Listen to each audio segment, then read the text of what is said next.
Businesses save the world.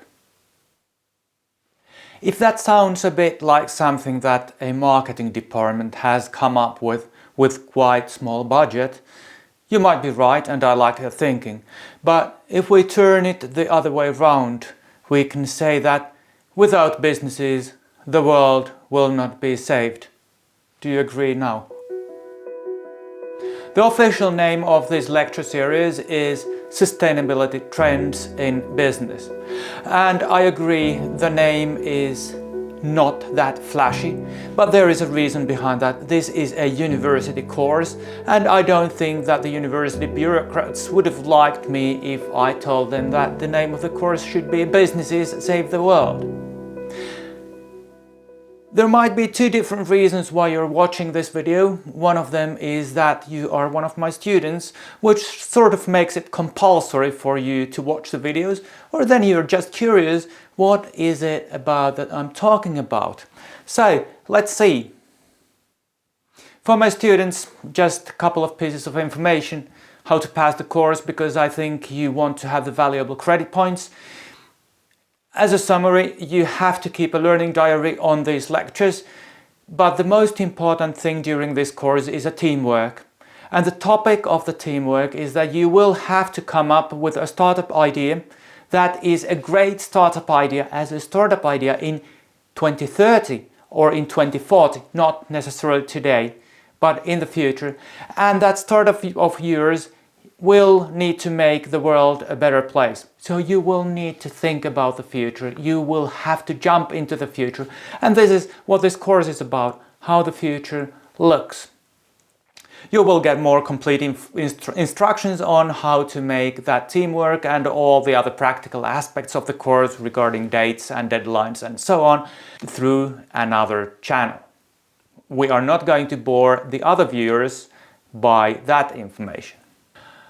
We all have our biases due to our backgrounds. I'm not free from that bias either. Say a few words about my three favorite topics, me, myself and I.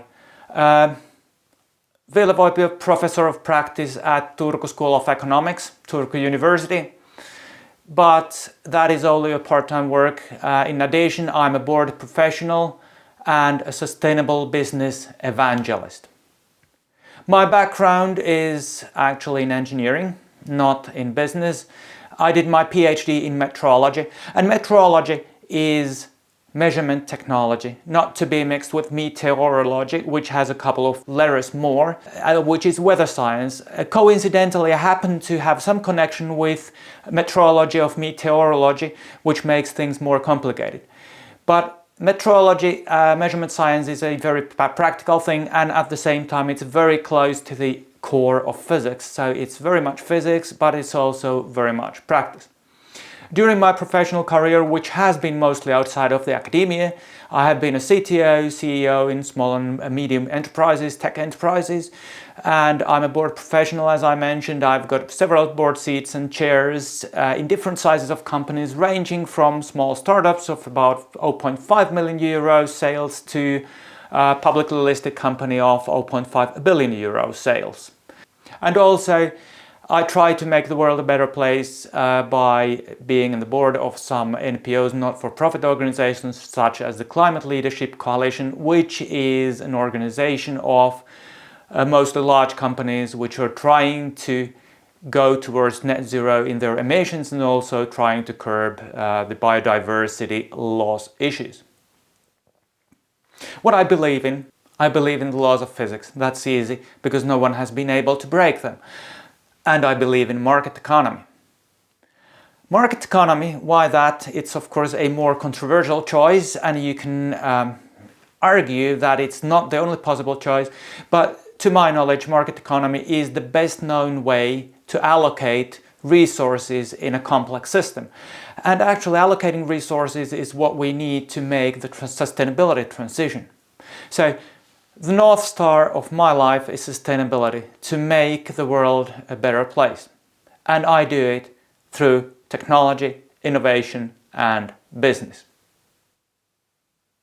A slight headache warning concerning this lecture series. This is a very, very cross-disciplinary series. So we will talk about physics, but we will talk about ethics and everything in between. There will be some complex concepts. You will hear why Chairman Mao and sparrows, that combination resulted in the death of maybe 30 million people. That was a complex system that sort of kicked back. There will be many more questions than answers. I don't have the answers. I hope I have some of the questions and you will be able to figure out some more by yourselves, I hope. Of course, this is a business course. We will talk about money, and just to sort of give you some idea of the amount of money we're talking about is that the largest sum of money we're going to talk through during this course is probably going to be 250 million euros. That is 2 and then 14 digits after that. That's pretty much money, and that's what we are talking about. Would you like to have part of it? So, of course, the question is how businesses can solve grand challenges such as climate change, biodiversity loss, resource scarcity, and so on and so forth. Before answering that, we need to understand what the challenges are, what kind of problems we're facing as the humankind. And my view is that regarding these challenges, we're sort of like building a house. Our task is to build a house because the winter is coming. The problem is that we have a lot of tools. We have different kinds of tools lying around. Strange tools, we don't know how to use them. We have a lot of different materials lying around. Strange materials, we don't know how to use them. We have no architects and we have no plans for the house. We know that in principle we can build a house. But how, that's a question. There will be a lot of trial and error, but I think that is something that we can do. I'm an optimist and we can solve the problems, but we have to do something about it. We have to learn a lot. Let's do it together. An overarching theme of this course is double transition. A double transition has two sides. Of course, that's why it's double. And those are coincidental trends. They are not causal in the sense that one of them would result in the other or cause the other. They just happen to happen at the same time. So we have the sustainability part and we have the digital part. They happen at the same time and they have a lot of ties and knots between them, but they are not in causal relationship. Let's start by sustainability. This is us. This is the humankind. In general, this is how we look. We're having a nice picnic. Of course, as in every picnic, we have a couple of mosquitoes which are bothering us, and we have some ants which are trying to eat our nice sandwiches.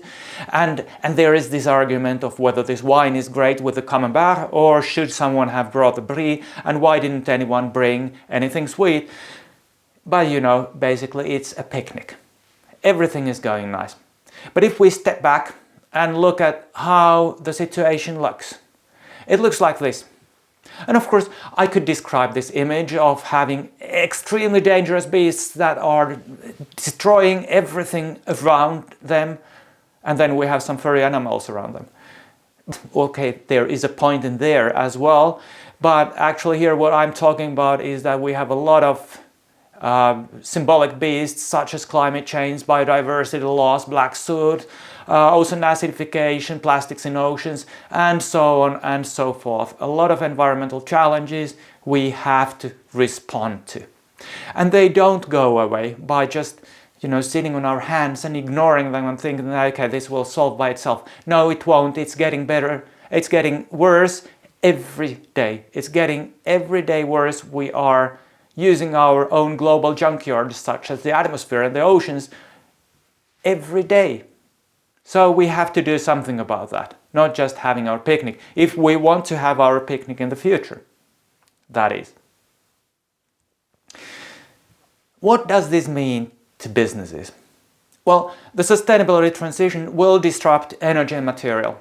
Of course, energy is one of the largest sources of climate emissions, which means that we have to do something about it. Transition to renewable energy, we all know about that. And material we're using, there is resource scarcity, we're using non-renewable materials, so we need to do something to get more circular, something to use less material and so on.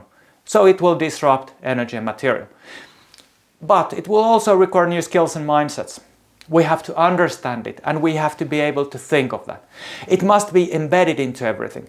Now we have the financial mindset, which is all very good and which we need still in the future. We think of in terms of money. When we make business decisions, we think of money. How much will this cost? What is the payback of this investment and so on? We have to take the sustainability information alongside with the financial information when we are making decisions. And this changes asset values. A simple example, if you happen to have a building which is not very energy efficient, prepared for the value of the building going down. And if you have a building which is very energy efficient, then probably its value is going up. So the asset values will change, depend on how dependent they are on these scarce resources. The transition needs a lot of data. It really needs a lot of data. We don't understand very much about sustainability data. We're trying to do something with, for example, carbon emission data, but when we go down the supply chains, we have to admit that we need to learn a lot more. So we need to have a lot of data. And of course, there is a golden edge on the cloud, and that is that there will be a lot of business opportunities. As I said, there are huge amounts of money we need to put into these transitions, and of course that means business. So it's up to us to choose whether we are going to be on the side of paying for this or benefiting from this. Then we have the other transition. As I said, we have the digital transition. Someone could call it AI. I have to admit that I hate the term AI, artificial intelligence, not because of the artificial, but because of that intelligence. I don't have a clue what intelligence is. No one has been able to define that. So let's talk about new digitalization, we talk about neural networks, we talk about machine learning and so on. All these splendid things that machines can do for us now. So from the business point of view, it disrupts data flow and processing. Up to now, machines have been able to use homogeneous statistical data and that sort of stuff. And now we have new tools that can use a lot of different data of different quality, of different quantities and so on. So it will disrupt data flow and processing. It will disrupt, for example, communications. But it requires new skills and mindsets. And that doesn't necessarily mean that we all should become nerds, because I'm a nerd, I have to admit that. I've known how to code with traditional programming languages for over 40 years, and now I understand that I don't know how to use these new systems. I have to learn new things, and I think this applies to everyone. We have to acquire new mindsets and skills. And this has to be embedded into everything. It's not just that we create a splendid new product and then which uses something called AI and then we sell it to our customers and everyone's happy. No, it really disrupts the way companies are operating, and that is much more important than the product side. And it changes asset values. Just to give you an example again, if you have spent 10 million euros to build a beautiful code base of something, of some service, SaaS or something like that, the problem is that it might happen within a few years, it might happen for a fraction of the cost because computers are doing most of the work. So your assets may melt. Well, or you may have data which is an important asset, because this requires a lot of data. And you might have some historical data that is important from the financial point of view and no one else has. Then you have a valuable asset. Something that wasn't that valuable becomes very valuable quite quickly, I'd say. So when asset values change, there will be new business opportunities. So this creates new business opportunities. And now that you have the two different sides of the transition, can you see anything in common with them? Well, can you see any difference between them? Because if you look at the sustainability transition, there we talk about the disruption of energy and material. And when we talk about the digital transition, we talk about disruption in data and data flow, data processing. So we could say that the sustainable transitions, it's sort of the flesh, and then we have the soul, the data part, flesh and soul. So if you happen to have a business which doesn't have anything to do with energy or material or data processing, then this doesn't apply to you. I haven't come across any single business which wouldn't have had something to do with either of those, so this applies to all businesses. Is it going to be easy? Well, I'm a lecturer, so it's easy for me to say that this is what you should do. But in practice, no, it's not going to be easy because we lack a lot of information, we lack a lot of data, we lack a lot of experience, we lack those skills and mindsets. We have to develop them and we don't have a lot of time. We are in a hurry. So it's going to be bloody difficult. But again, this is sort of like my kid coming to me and telling me that, Daddy, I'm not going to do my homework because it's difficult. Well, the answer is not that don't do. The answer is that this is a very good reason for doing the homework. So it's not avoidable. We have to do it, and those who do it better will be the winners. And again, you can choose on which side you want to be. About the topics a little bit closer of this course, we talk about sustainability science, for example, what this all climate change is about, or biodiversity, because we tend to talk about them a lot without really understanding what's going on, and that may lead to false conclusions. We need to talk about climate, energy and money.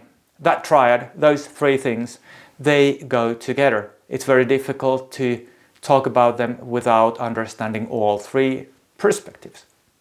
Governance and management sounds dull, I know, but still companies have a lot of governance, they need to be managed, and there are a lot of regulations, we have to understand them. And of course accounting, for example IFRS, ESRS, CSRD, and all those lovely acronyms are something that you really can't avoid.